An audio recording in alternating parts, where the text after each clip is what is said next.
Okay, so we have a floor that's more than 2 inches out of level from this point to this point. So the perimeter of the room is nice and level, but the pad is just totally dipped in, and it was from the original core. I can tell that because of the framers had to do some, like they had to put different shims under there. You can see they didn't get a shim under on this side of the room, but the other side.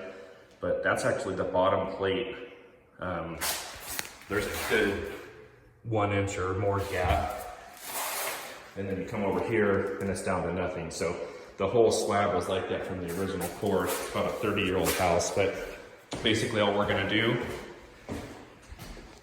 we're gonna run screeds of type S mortar or fat mud on all these areas, and then be able to use our edge between these screeds after they dry tomorrow. We'll be able to pour the areas and then screed off of them. Basically what you're gonna do, you're gonna come over here. You can see where the existing, this whole house has been like this, so you can see where the existing tile is from the hallway.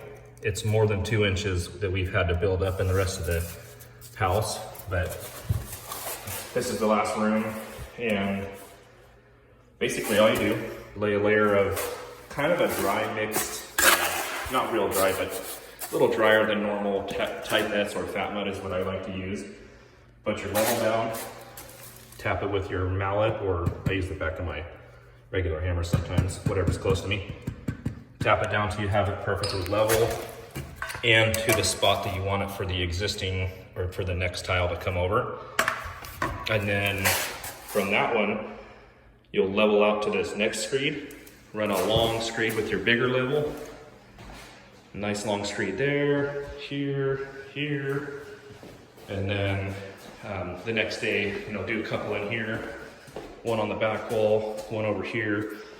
And the next day, after those are dried, we will be able to fill it in and just screed off of these nice level points all around the room. I'm gonna be using a deck mud for most of it. I'm gonna stay away from this outside edge because over here, like I said, there's nothing, this is level. So a couple feet out is when it hits about 3/4 of an inch thick. And then from that point, I'll use deck mud to pack all this in. You could use fat mud, whatever you want, but, and then I'll leave this last portion and use it level quick. That way, once you have this rest of this room done, you can pour level quick, which can go down to a very small amount, and then it'll fill in the perimeter of the room.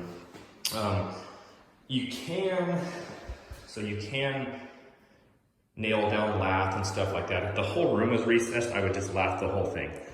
But on this one, a little unorthodox, but I'm going to actually use thin set, and I'm going to do it a wet set, thin set. So I'll spread, if I'm gonna do this starting here tomorrow, I'll spread a skim coat of thin set, and then I'll pour my mortar, and I'll float, pack it, screed it. So you're actually getting a really good bond to the concrete. I'll scrape the paint and clean everything before I really go that far, but you'll get a really good bond.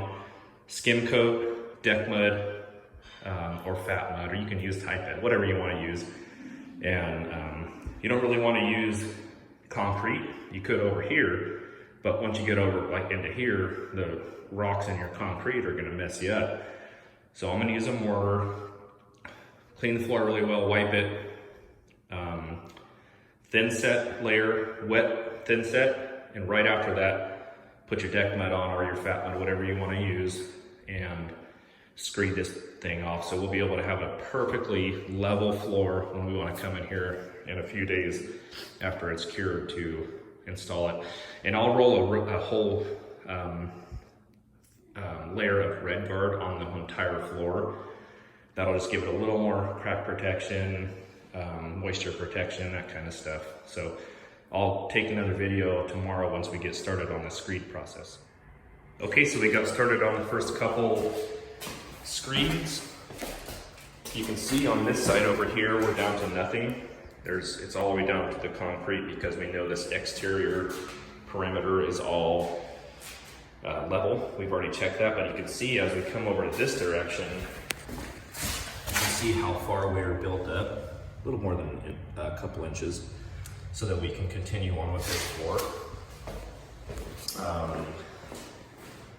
Basically, all you're gonna do is tap this thing down from the high point, let it sit on that. You're tapping it down until that shows level, and I'll do that, and then I'll take another video of what else I do. Got it level. The next step is coming here, and you take your flat trowel, and you just run it along the edge of it, and you clean all that up. I kind of flare it out just a little bit so there's a little bit more mortar down below, especially on the deep spots, so that it doesn't try to sink.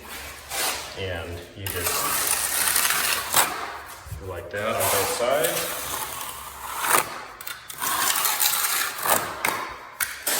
And then after you do that, you don't just pull straight up, because it's just going to take your lead right out. So you want to slide it.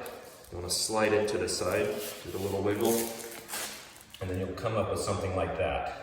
I didn't cut all that, but you'll have a nice clean edge, and then that's where you, tomorrow when you fill this thing in, you can go from side to side and screed off of that nice level line.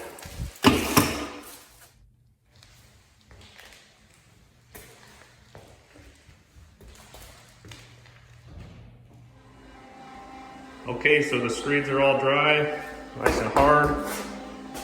Fairly easy concept after you have all the leveling done. That's a pretty, little bit on the lighter mixture of a type S mortar. You could add some pea gravel to it. Some people like to do that, make you feel a little bit better, but it's really not necessary. This is a solid foundation. We're just building up a little. You're gonna spread it out pretty evenly. That's one of the spots that's finished. Once you have it spread out, take your edge, take your feather edge, hit one side of the screed and the other, and then you're just running it along the screed. Really, really simple.